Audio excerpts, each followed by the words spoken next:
there, I'm Danielle Matias, one of the providers at Caring Medical, talking today about hip spine syndrome.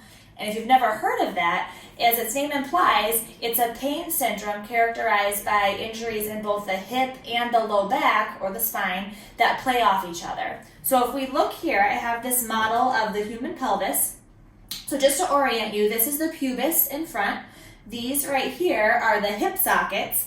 And if I flip it around, we've got your tailbone, sacrum, and then your vertebrae as they go up your back.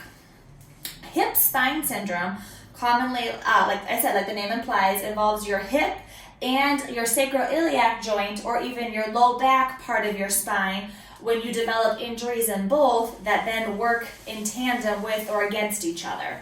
So a lot of times in the office, we'll actually see someone that comes in with hip pain, or they just come in with low back pain, and it's really on the physical exam and the history that we find out, okay, it's actually both. You have both a hip injury and a low back injury that have just been kind of going back and forth with each other for the last several months or however long.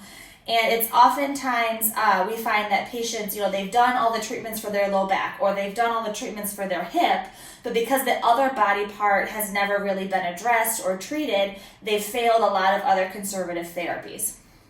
So in patients like this that we see, oftentimes we have to do prolotherapy injections, which stimulate repair of soft tissue to both, the hip joint comprehensively around the whole joint, and even the low back, often including this sacroiliac joint right here.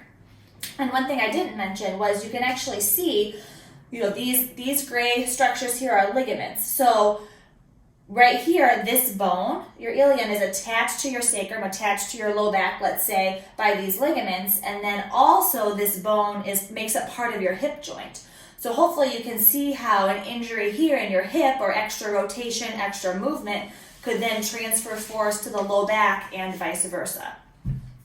At Caring Medical, we have a very high success rate treating patients effectively and curing their chronic pain with prolotherapy for hip spine syndrome. If this sounds like you or someone you know, please reach out. We'd love to hear your story.